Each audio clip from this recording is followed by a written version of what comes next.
Hola a todos. Hoy nos acompaña Georges Colleuil, creador del referencial de nacimiento. Bienvenue Georges. C'est un plaisir de t'accueillir a Barcelone. C'est un plaisir pour moi aussi. Georges, tú tienes un recorrido un tanto atípico. Has estudiado la filosofía, eres psicólogo, has sido profesor de universidad, psicoterapeuta, has escrito más de 10 libros sobre el tarot, sobre la función terapéutica de los símbolos del tarot. Has creado el referencial de nacimiento, has co-creado el tarot de Marrakech junto al pintor Baradier. ¿Cuál es el hilo conductor o el punto común entre todos estos pasos, ese camino que has hecho?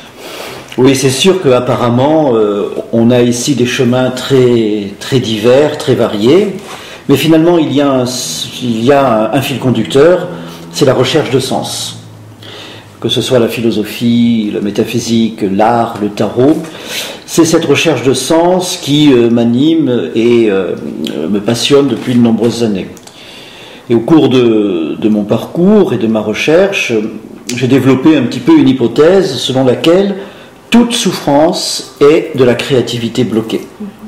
Et que tout ce qui peut concourir à débloquer la créativité chez un individu favorise les processus d'auto-guérison. Et je me suis aperçu que introduire le monde symbolique dans son existence était un moyen extrêmement pertinent et efficace de restaurer du sens aux expériences que l'on vit, aux souffrances que l'on rencontre. Et parmi les différents symboles rencontrés ici et là dans ma vie, sur le chemin de la vie, eh bien, je pense que le tarot est un catalogue de symboles assez extraordinaire, peut-être ce que l'homme a jamais fait de plus élaboré, de plus complet, pour rendre compte des diverses facettes de la condition humaine. ¿Puedes hablarnos un poco sobre el tarot, aunque tenemos un tiempo un poco limitado y te estoy pidiendo algo difícil? ¿Cómo un simple juego de cartas puede tener tanto interés para un filósofo o para un terapeuta? D'abord, parce que ce n'est pas un simple jeu de cartes. D'accord. Vale. Le tarot est un ensemble de 78 arcanes, on appelle cela comme ça, et le arcane, cela signifie un secret et un mystère. 78 symboles qui représentent 78 facettes de la condition humaine. Et tarot est apparu en Europe aux environs du XIIIe et du XIVe siècle. Ce sont les plus anciens tarots que l'on connaît en France, en Espagne aussi, en Italie.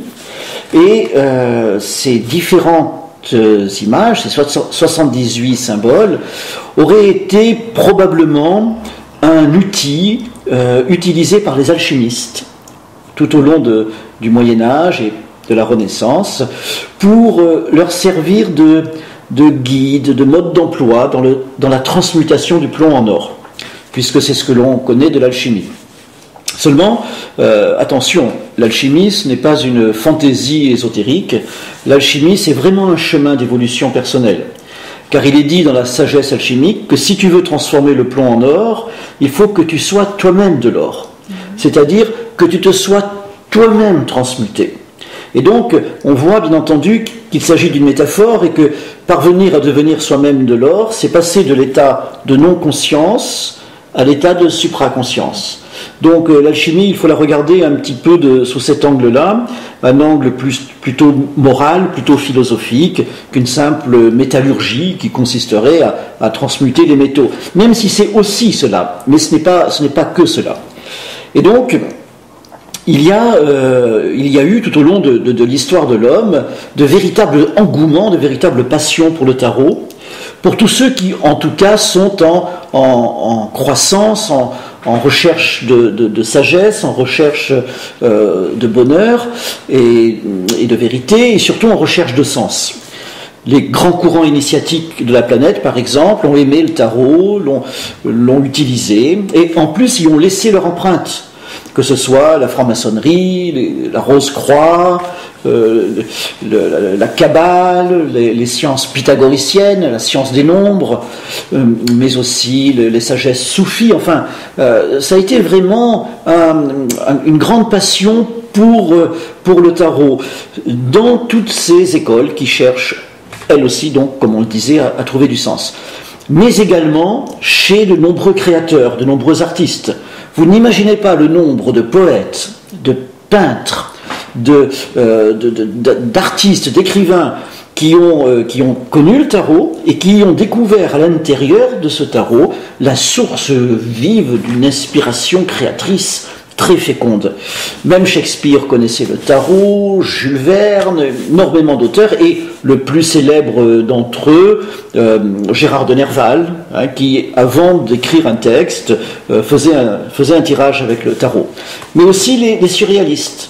D'ailleurs, il existe un tarot de Salvador Dali, et de nombreux peintres surréalistes, écrivains surréalistes, ont découvert que le tarot pouvait être aussi cette autre vie dont parlent les surréalistes, cette vie qui est ailleurs, qui, comme le dit André Breton,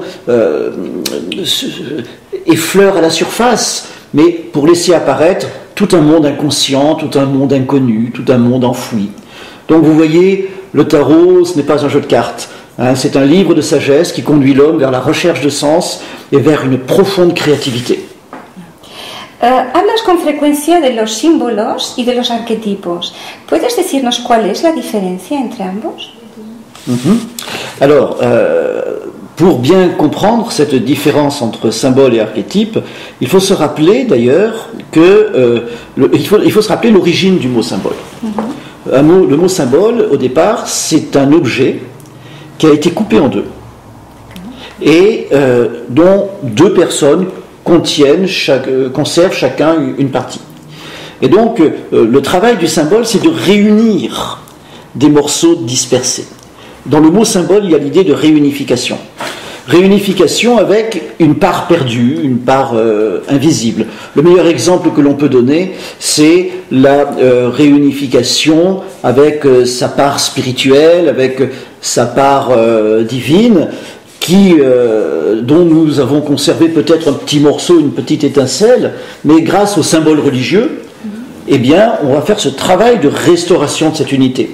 Mais la particularité du symbole, c'est que le symbole, il est surtout, je crois que c'est ça qui est important, il est surtout culturel. Et il varie selon les religions. Par exemple, on aura une croix chrétienne, une étoile de David, en Égypte l'œil d'Horus, dans la pensée indienne le calligramme du son homme, etc., etc. Donc on voit le symbole qui varie selon les cultures, alors que l'archétype, lui, a toujours un caractère universel. On verra que quelle que soit la culture du monde, on aura toujours le héros, le soleil, la montagne, le vieil homme sage, etc. Mais on a du mal à se le représenter, tandis que le symbole est un moyen de se représenter quelque chose de l'ordre de l'universel. C'est un petit peu difficile à expliquer, mais pour simplifier très rapidement, on dira le symbole relève du culturel, tandis que l'archétype relève de l'universel. En los años 80, tú creaste el referencial de nacimiento. ¿Puedes explicarnos qué es y para qué sirve el referencial de nacimiento? Alors, tout à l'heure je vous disais, le tarot permet de retrouver les grandes étapes de la condition humaine. Donc on peut analyser le tarot dans ce but, bien sûr. Mais ce qui est intéressant et ce que j'ai voulu démontrer avec le référentiel de naissance, qu'il ne s'agit pas simplement d'analyser des cartes de tarot, il s'agit aussi d'utiliser les arcanes de tarot pour s'analyser soi-même.